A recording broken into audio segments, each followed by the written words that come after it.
जैसे कि आप देख सकते हैं जो सिक्का घूम रहा है गोल गोल, दरअसल पटना के जो एसएसपी हैं उन्होंने एक बयान इस तरीके का दे दिया कि अब राजनीति में इन दोनों संस्थाओं की तुलना होने लगी है। पीएफआई एक तरफ और दूसरी तरफ राष्ट्रीय स्वयंसेवक संघ। ये क्या है पूरा मामला, आपको उसके बारे में बताएंगे कि आरएसएस और पीएफआई की तुलना पर बिहार में ये सियासी राग क्यों छिड़ा हुआ है, इसके ऊपर आपको और डिटेल में बताएंगे। आइए जानते हैं हुआ क्या। दरअसल पॉपुलर फ्रंट ऑफ इंडिया के टेरर मॉड्यूल का भंडाफोड़ हुआ। पटना के एसएसपी ने पीएफआई और आरएसएस की तुलना कर दी जब वो ये इसके बारे में बता रहे थे कि एक मॉड्यूल है, एक चिट्ठी मिली है जिसमें 2047 तक किस तरीके से आतंक फैलाया जाए उसके बारे में जिक्र है। बीजेपी के जो नेता हैं उन्होंने वो एसएसपी के बयान पर भड़क गए। आरएसएस से पीएफआई की तुलना संभव ही नहीं है, ऐसा बीजेपी का कहना है, और एसएसपी निलंबित हों, ये सम्राट चौधरी जो कि एक मंत्री हैं उनका कहना है। एसएसपी के बचाव में जीतन राम मांझी की पार्टी आ गई और भी बहुत सारी पार्टी आ गई। उन्होंने कहा अगर इस्लामिक स्टेट की बात अपराध है तो हिंदू राष्ट्र की वकालत ठीक कैसे। अब आइए आपको यह बता देते हैं कि पीएफआई पर एसएसपी ने दरअसल कहा क्या जिसको लेकर के इतना बवाल चल रहा है।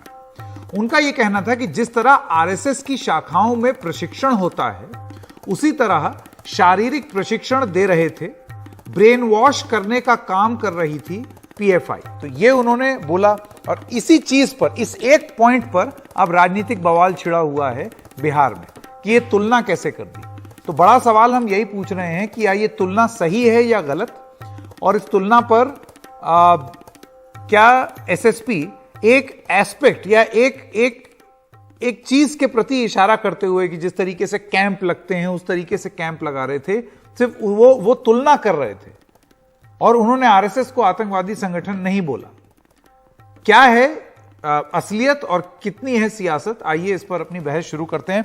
मैं स्वागत करना चाहता हूं हमारे मेहमानों का। मृत्युंजय तिवारी प्रवक्ता हैं आरजेडी के, आलोक वत्स बीजेपी समर्थक, अभिषेक झा प्रवक्ता जेडीयू के, देशरतन निगम राजनीतिक विश्लेषक और आनंद माधव प्रवक्ता कांग्रेस पार्टी। आलोक जी, मैं सबसे पहले आपसे शुरू करना चाहता हूं और आपसे जानना चाहता हूं कि क्यों भारतीय जनता पार्टी को लगता है कि एसएसपी के बयान गलत हैं। देखिए संकेत जी, एसएसपी का बयान गलत नहीं है। जो उन्होंने कहा है, व्हाट ही मेंट वाज कि एक डिसिप्लिन्ड और डेडिकेटेड तरीके से, जिस तरीके से आरएसएस में प्रशिक्षण दिया जाता है उस तरीके का प्रशिक्षण वो इम्पार्ट कर रहे थे पीएफआई के लोगों को। लेकिन गलत ये है कि एक राष्ट्र विरोधी तत्व का एक राष्ट्रवादी तत्व के साथ कंपैरिजन गलत हो गया। उनका संदर्भ जो वत्स साहब, अगर आप संदर्भ समझ रहे हैं तो फिर बवाल कैसा? संदर्भ तो आपने खुद ही समझा दिया। क्योंकि उनको इनके साथ कंपेयर नहीं करना चाहिए था, बिकॉज ये दोनों दो धुरी के ताकते हैं। एक राष्ट्र को समर्पित है, एक राष्ट्रद्रोही है। इसके लिए अगर लोगों को आहत हुआ है तो पटना के एसएसपी को माफी मांगनी चाहिए कि हाजी मेरे से ये गलत कोट हो गया, इस तरीके का कंपैरिजन नहीं होना चाहिए। जी, देशरतन निगम जी, आप किस तरीके से देखते हैं इस बयान को? संकेत जी, एक अपराध हुआ, संगीन अपराध हुआ और पीएफआई के लोग पकड़े गए। उनका एक विजन डॉक्यूमेंट 2047 सामने आया। उस संदर्भ में आपको देखना चाहिए, उसमें जो जो चीजें ऐसी खतरनाक लिखी हुई है, भारत के विरुद्ध युद्ध करने की बात है और वेपन्स ट्रेनिंग देने की, स्वॉर्ड्स जिसको तलवार और चाकू की ट्रेनिंग, भारत पे कब्जा कर लेना है, युद्ध कर देना है भारत के खिलाफ, ये सारी चीजें उसमें लिखी हुई है। और आरएसएस का इससे कहीं कोई नाम नहीं है। एक अपराध हुआ, उसको अपराध की श्रेणी में रख के उसकी तथ्यों की जांच होनी चाहिए और पुलिस अपनी कार्रवाई करेगी।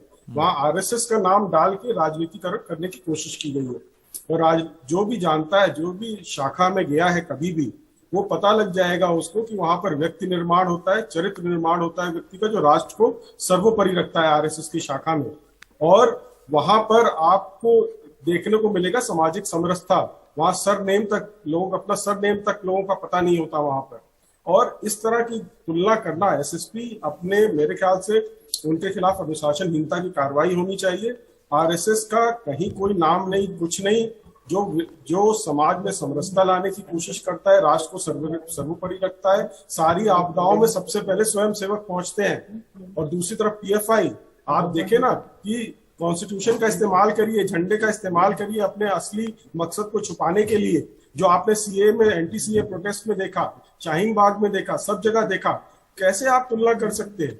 इस तरह का उनके खिलाफ सख्त से सख्त जो उनके अनुशासनहीनता की कार्रवाई होनी चाहिए। आनंद मेहताब, मैं आपके पास आना चाहता हूं। आनंद जी, आप किस तरीके से देखते हैं इसको?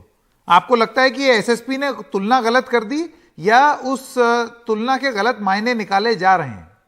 देखिए, इसको दो ढंग से हम लोग देख सकते हैं। पहला ये है कि सच आ ही जाता है कभी न कभी, कितना भी आप शासकीय प्रशासकीय दबाव में रहे तो सच आपके पास मुंह से कभी न कभी निकल ही जाता है। और ये सच्चाई है कि जिस तरह से समाज में जहर बोने का काम कर रही है आरएसएस, तो इसमें अगर उन्होंने तुलना कर दी तो कोई अपराध नहीं किया, जो मेरा मानना है। और जो वहाँ जो ट्रेनिंग होती है, इन्होंने कहा वहीं से ट्रेनिंग, यहाँ भी वही ट्रेनिंग होती है। दूसरी बात, अगर आप संकेत जी देखेंगे तो बहुत सारी चीजें तुलना करने लायक हैं जो दोनों के सूत्रों को जोड़ती हैं। आज ही मैं पढ़ रहा था अखबार में, तो बिहार के जो भाजपा के अध्यक्ष हैं, उन्होंने अपना मिशन 2047 विश्व गुरु की बात उन्होंने कही इसमें। तो अब 2047 मिशन उनका भी है, 2047 मिशन इनका भी है, तो कहीं ना कहीं कोई तालमेल तो आपको लगता है कि है इसमें। तो जो एसएसपी ने जो बात कही, उसको भारतीय जनता पार्टी वाले जो है उसका राजनीतिकरण वो कर रहे हैं, बाकी कोई नहीं कर रहा है। हम तो सीधे तौर पे ये कर रहे हैं कि दोनों जो भी संस्था हो, चाहे वो पीएफआई हो या और कोई संगठन जो समाज में जहर बोने का काम करे, उस पर तुरंत बैन लगना चाहिए। मैं ये भी संकेत जी आपको याद दिला दूं कि पीएफआई पे बैन लगाने की मांग कांग्रेस ने पहले भी की है और 2 साल पहले भी की है, लेकिन होम मिनिस्ट्री इनके पास पता नहीं किन परिस्थितियों के अंदर इनको खिला रहे हैं, पिला रहे हैं और बड़ा कर रहे हैं। मैं आलोक जी के पास वापस आऊंगा इसका जवाब लेने के लिए, ये जो आरोप आपने लगाया है, लेकिन उससे पहले अभिषेक झा, प्रवक्ता हैं जदयू के, वो भी हमारे साथ जुड़ गए हैं।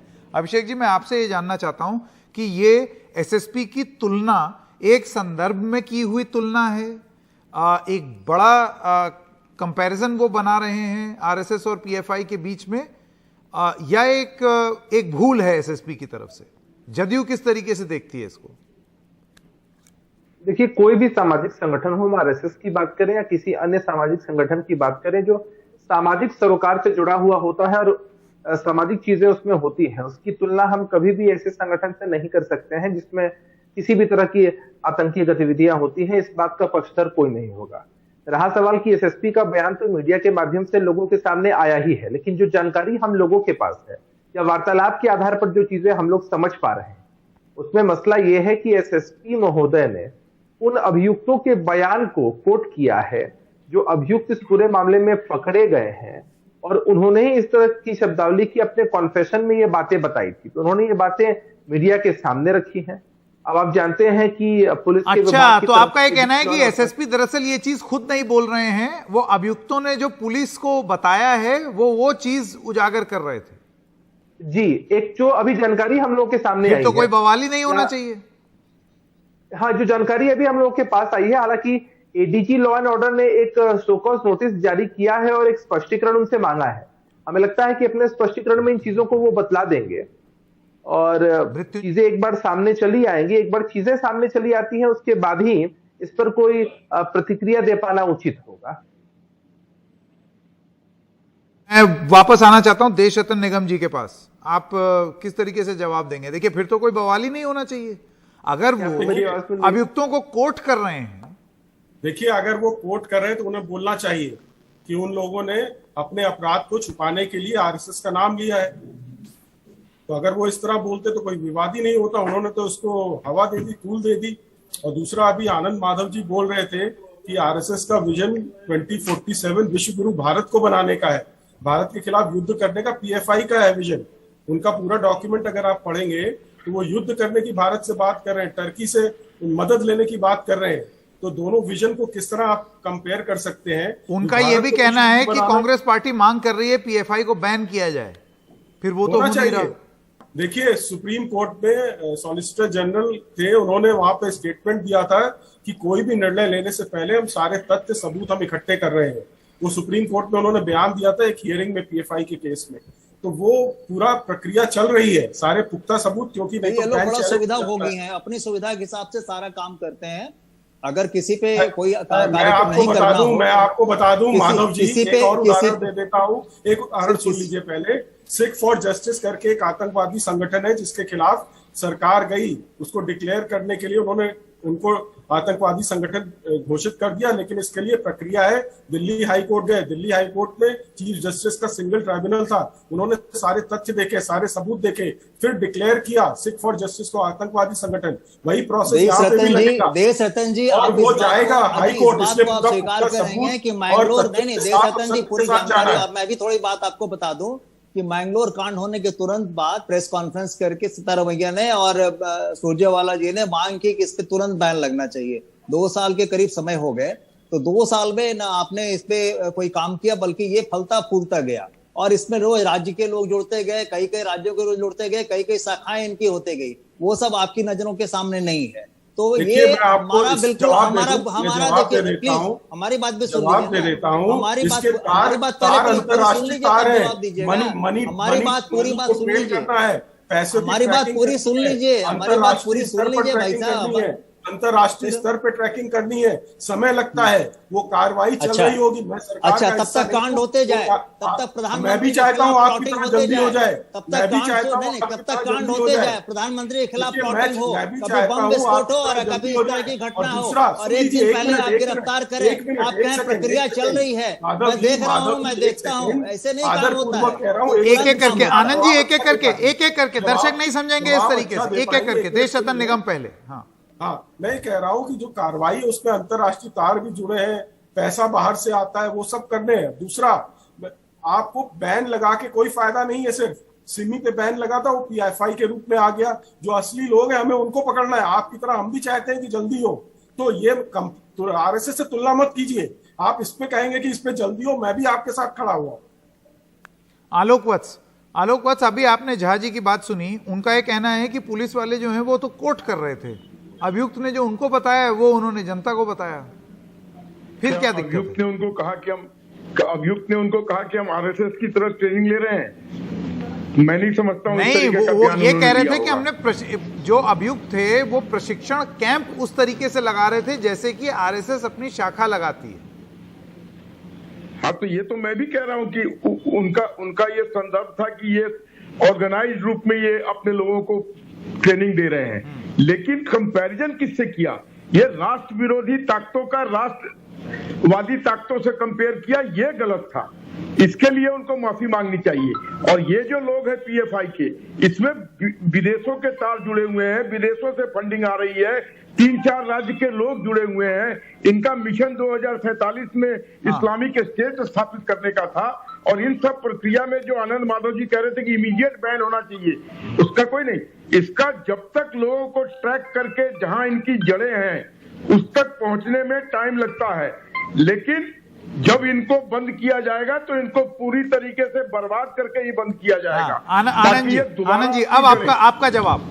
आप कुछ देखिए, ऐसा है कि किसी भी राज्य का विकास, किसी भी देश का विकास तब तक संभव नहीं है जब तक वहां पे शांति व्यवस्था कायम नहीं हो। लेकिन सच्चाई क्या है, ये सबके सामने में है। ये जो सूडो नेशनलिज्म की बात करते हैं, जो खोखला जो है, ये राष्ट्रभक्ति की बात करते हैं और राष्ट्र धर्म की बात करते हैं, राष्ट्रीयता की बात करते हैं। इसके कारण पूरा देश खोखला हो जा रहा है। इनके पास होम मिनिस्ट्री है, इनके पास पूरी सरकार है, 8 साल के करीब अब इनके सरकार को होने चला है और अभी तक ये छानबीन कर रहे हैं, अभी तक ये लोगों को देख रहे हैं, दिखा रहे हैं। दूसरी बात, मैंने जो कहा था संकेत जी, आप इस पर एक बात गौर कीजिएगा, मैंने क्या कहा था। ये 2047 ही क्यों? 2047 ये विजन डॉक्यूमेंट है हमारे भारतीय जनता पार्टी का कि हम इसको विश्व गुरु, सॉरी मैं बार बार विश्व गुरु कह जाता हूँ, विश्व गुरु बनाने का।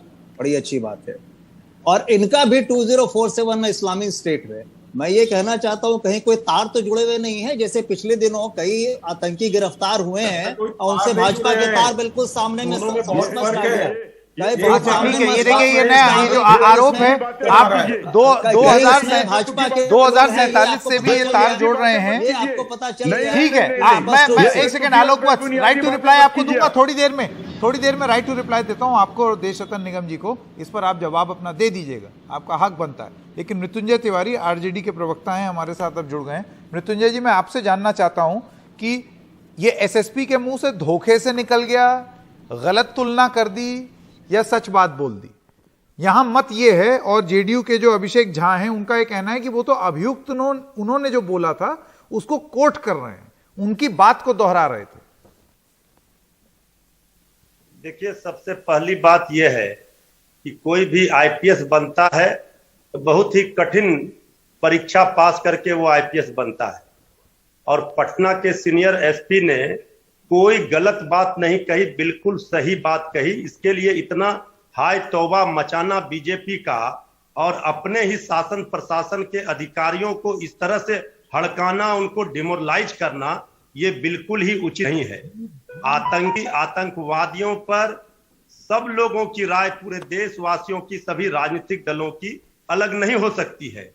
हम भी आतंकवादियों के खिलाफत हैं। हम भी चाहते हैं कि आतंकी ठिकानों पर उसको भंडाफोड़ किया जाए, आतंकवादियों को सबक सिखाया जाए। लेकिन भारतीय जनता पार्टी जो कभी भी कोई भी आतंकी घटना हुई है या कहीं दंगा फसाद हुए हैं, उनका कहीं ना कहीं मास्टरमाइंड का तार जो है बीजेपी से जुड़ा हुआ मिलने का सबूत मिला है। चाहे उदयपुर की घटना हो और कहीं बहुत सारे ऐसे उदाहरण हैं। लेकिन यहां जब पुलिस ने ये बात कही तो आरएसएस के शारीरिक प्रशिक्षण केंद्र में क्या होता है?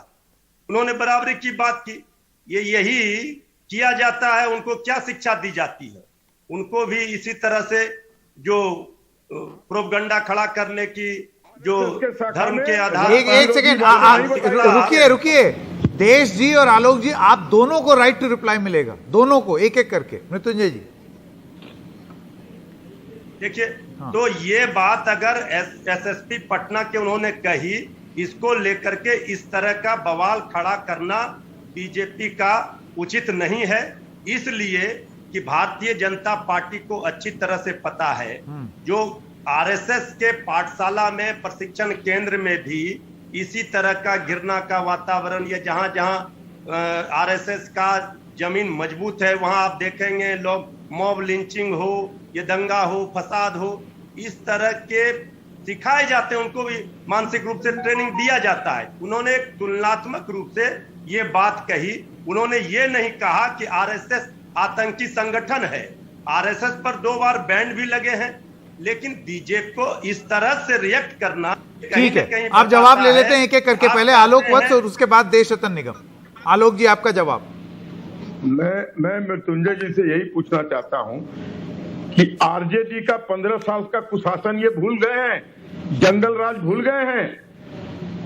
इनके लोगों के द्वारा वहां बलात्कार हुए, इनके लोगों के द्वारा वहां पर लूटे गए। आपका कौन सा राम राज है ये बताइए? अरे भैया, आप अपने कंपेयर मत कीजिए। आप आरजेडी से कम कंपेयर मत कीजिए। आज देश खुशहाल है, आज देश आगे बढ़ रहा है। आपका राज जंगल राज था। नाथूराम गोडसे के पुजारी हमें क्या प्रवचन देंगे? प्रज्ञा ठाकुर की बातों पर आदरणीय प्रधानमंत्री जी ने कहा था हम कभी माफ नहीं कर पाएंगे। क्या हुआ? अधिकारी की पत्नी का बलात्कार किया, शोषण किया। प्रज्ञा ठाकुर पर क्या हुआ? आप किसी आईपीएस अधिकारी को इस तरह से ऊपर दबाव बनाएंगे, उनको हड़काएंगे, आपके मर्जी से वो लूट बलात्कार फिरौती, ये सब में चीफ मिनिस्टर ये सब बात मत बोलिए। ये सब गाइडलाइन नहीं आती है। ये गाइडलाइन चीफ मिनिस्टर के घर से होती थी। ये सब एक एक करके रुकिए मृत्युंजय जी, एक सेकंड, वो अपनी बात खत्म कर ले। हाँ, आप जंगल राज के हैं। आरएसएस राष्ट्रधर्म पढ़ाता है। आरएसएस हिंदुस्तान की प्रगति चाहता है। हिंदुत्व की रक्षा करता है। आरएसएस भी जहर घोलता है, आप नफरत का बीज, घृणा का बीज पार्टी देते हैं, ये आरएसएस फैलाता है, वो सब नहीं प्रोपेगेंडा चलेगा। खड़ा करता है। अब नहीं इतनी चलेगा। बेचैनी आपको क्यों हो रही जनसंख्या है? नियंत्रण कानून टोपी लिया पहन लेने कंट्रोल में से लिया जाएगा और आपको। टीका लगा अब है करके किस बैठ दुनिया जाने में? एक एक करके देखिए, ये जरा बहस को थोड़ा सभ्य तरीके से करें प्लीज। मेरी आप दोनों से गुजारिश है। देश रत्न निगम जी, मैं आपके पास आना चाहता हूं और दो बिंदुओं पर सवाल। एक तो मृत्युंजय तिवारी जी का जवाब, एक सेकंड, देश रत्न निगम जी से ये सवाल है मेरा। देश रत्न निगम जी, एक तो मृत्युंजय तिवारी जी का आप जवाब दे दें। दूसरी चीज, अब से थोड़ी देर पहले आनंद जी का ये तुलना, उन्होंने ये बोला कि 2047 का विश्व गुरु का डॉक्यूमेंट और पीएफआई का 2047 का डॉक्यूमेंट, ये इत्तेफाक है या कोई रणनीति का हिस्सा?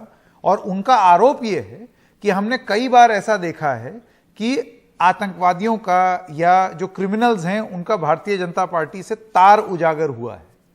मैं आपका इस पर भी जवाब चाहूंगा। हाँ, मैं जरा बता दूं, पहले भारत के 100 साल हो रहे हैं, वो इत्तेफाक नहीं है स्वतंत्रता के। तो विजन डॉक्यूमेंट जो भाजपा का या संघ का है कि विश्व गुरु बनाना, उसमें भारत शक्तिशाली बने, आत्मनिर्भर बने, ये वहां पर उनका अपना ध्येय है, उद्देश्य है। दूसरी तरफ आप उनका विजन डॉक्यूमेंट पढ़ लीजिए। गला काटने का, तलवार से और छुरी से गला काटने की ट्रेनिंग दे रहे हैं। अलग प्लॉट खरीदिए जहां पे हम ढेर सारे हथियार जमा करें और विस्फोटक पदार्थ जमा करें। ये आपको फर्क नहीं दिख रहा है? कैसे कंपैरिजन कर सकते हैं, तुलना कर सकते हैं? रही शिविर की बात, शिविर दोनों लगाते हैं। एक जगह गला काटने की ट्रेनिंग दी जा रही है, एक जगह भारत को विश्वगुरु बनाने की ट्रेनिंग दी जा रही है। आप लोग, मेरे समझ में नहीं आता किस बात की आप तुलना कर रहे हैं वहां पर। थोड़ा सा तो मेरे ख्याल से हमें संयम का और विवेक का इस्तेमाल करना चाहिए। दोनों, उनका विजन डॉक्यूमेंट पढ़ लीजिए और दूसरा विजन डॉक्यूमेंट पढ़ लीजिए। एक तरफ बहुत खतरनाक भारत विरोधी शक्तियां हैं, दूसरी तरफ जैसा आपके बीजेपी के समर्थक ने बोला कि राष्ट्रवादी शक्तियां हैं जो भारत को मजबूत बनाना चाहती हैं। अपोजिशन पार्टीज भी चाहती है, लेकिन last comment Mrityunjay Tiwari. PFI पे बैन चाहिए, सबको चाहिए, लेकिन आरएसएस से आप तुलना करेंगे? मृत्युंजय जी, बातें तो ना करिए, आप राष्ट्र का नुकसान कर रहे हैं। तो अपना तो कर ही रहे हैं। ठीक है मृत्युंजय जी, अब आप अपना जवाब दे दें। आपसे प्रार्थना है कि ना करें। मृत्युंजय जी, आपको हिदायत दी जा रही है कि राजनीति ना करें। देखिए संकेत जी, एक गांव में कहावत है कि जिस सूप में अपने इतना छेद है वो चलनी को कहती है कि उसमें छेद है। यही काम ये लोग कर रहे हैं। हमने पहले ही वाक्य में कहा कि आतंकवाद पर नजरिया सबका एक होना चाहिए। कोई भी भारत के नागरिक, ये किसी भी दृष्टिकोण से, कोई धर्म का हो, जो देशभक्त होगा, वो आतंकवाद का समर्थन नहीं कर रहा है। ठीक, लेकिन सवाल सबसे बड़ा खड़ा ये होता है कि भारतीय जनता पार्टी का, आरएसएस का जो दोहरा चरित्र है, धर्म विशेष को टारगेट करके आप उसे सीधे आतंकी और आतंकवादी घोषित कर रहे हैं। ठीक है, चलिए वक्त खत्म हो गया है इस चर्चा में। मेरे पास मृत्युंजय तिवारी, आलोक वत्स, अभिषेक झा, देश रत्न निगम और आनंद जी, आप सब लोगों का बहुत बहुत धन्यवाद।